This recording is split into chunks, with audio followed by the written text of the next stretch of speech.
We'll start with Dan Savage, OrlandoMagic.com. Hey Mo, we saw you were cleared for contact the other day. How are you feeling, and how's your recovery process going? I'm feeling pretty good. The recovery process it's been long. Put in a lot of deposits, put in a lot of work, and I think I need to continue to keep the same mindset now that I've been cleared and I'm ready to go. Josh Robbins, The Athletic. Mo, what does it feel like to be back on the court and to be doing full contact? It's been good. I've been doing a lot of organizational things as far as learning our sets and trying to be a master as much as possible of our X and O's. But being out there, taking the bumps and being out there with my teammates, period, it's been fun. Back to Dan Savage.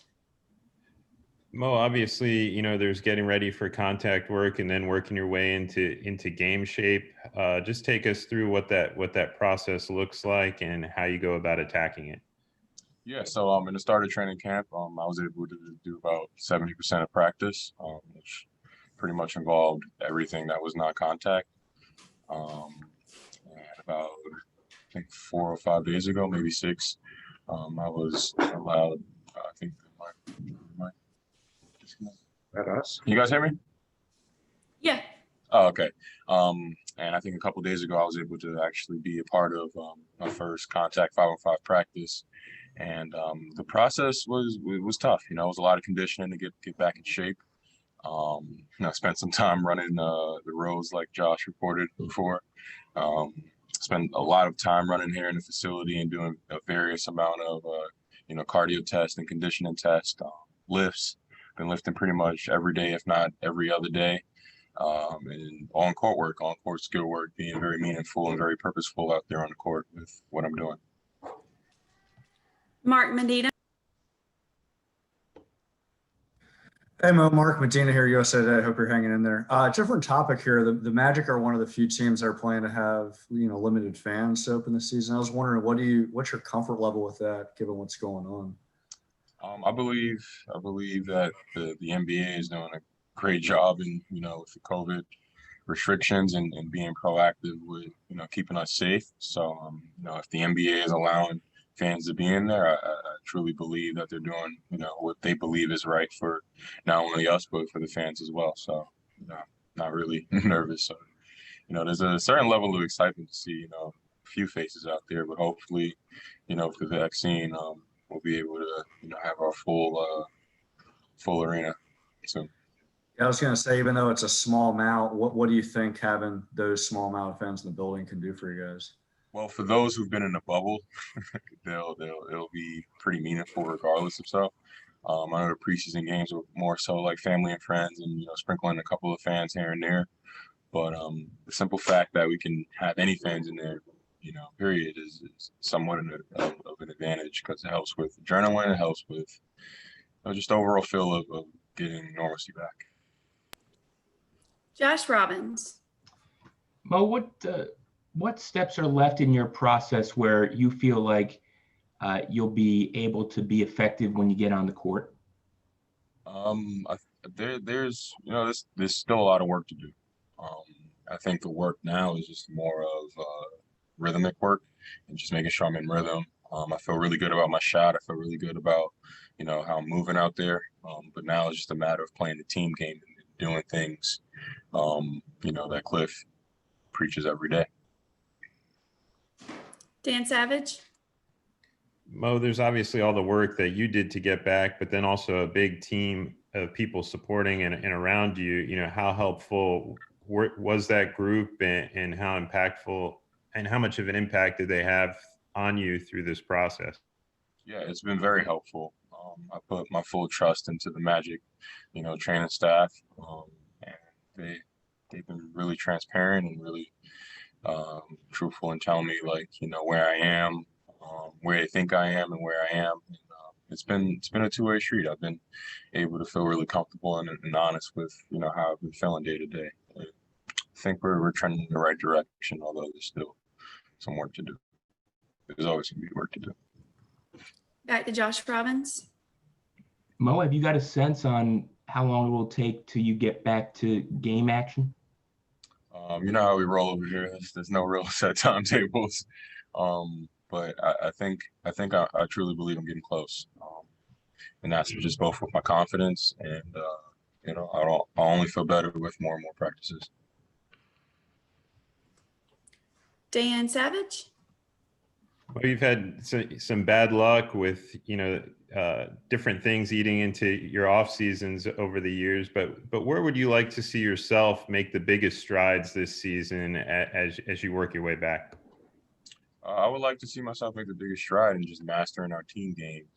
Not so much manipulating it, but we do a lot of things that run off of our 5 men.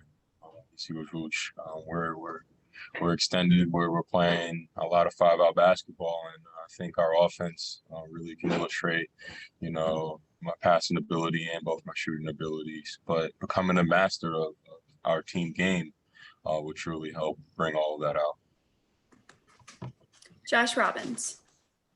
What has it been like to have a friend like Cole Anthony around? Not to say you have other friends on the team. Don't misunderstand me, but he's someone who you knew pretty well before you even entered the NBA. Yeah, I want to go on a record and say I do not like the kid at all. I want that to be a direct quote from this. No, but in all seriousness, Cole's been a good friend, a great friend, one of my bestest friends since my junior year in high school. It's funny. It's really funny because he was there on my draft night, and I kept telling him, we're gonna draft you, we're gonna draft you, we're gonna draft you, or at least I was telling him, this will be you really soon. This will be you really soon. And then as the years kind of just compiled, I was just like, we might really draft you. We might really draft you. And then 6 months or so before the draft, and then 3 months, and then a month, and I'm like, we might really, really draft you. We might actually be teammates. And come draft night, I was on the phone with him. Not the whole entire time, because it would have been pretty awkward if we didn't, if we didn't pick him. But I think I was on the phone with him for the first 5 picks, and then I went dark. And then I called him again at 12, and then I went dark until 13 and a half. And then he was, and then I think the Celtics picked Aaron Naismith at 14, and I was just like, he's there. I really hope we get him. And then and it happened. If I remember correctly, which is no guarantee, you said somewhere along the way that you love his love for basketball. Yep. What is it that you see that tells you how much he loves the game and the sport? Yeah, I really admire his love for the game, because I truly love the game myself.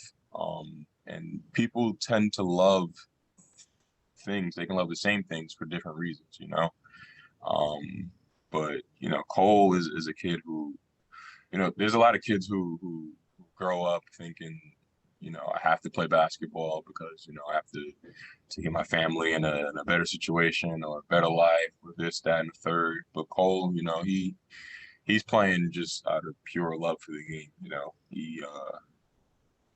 And I just truly admire that, because oftentimes, kids growing up, their love for the game kind of, it goes away because they realize it's conditional. But with him, it's not conditional.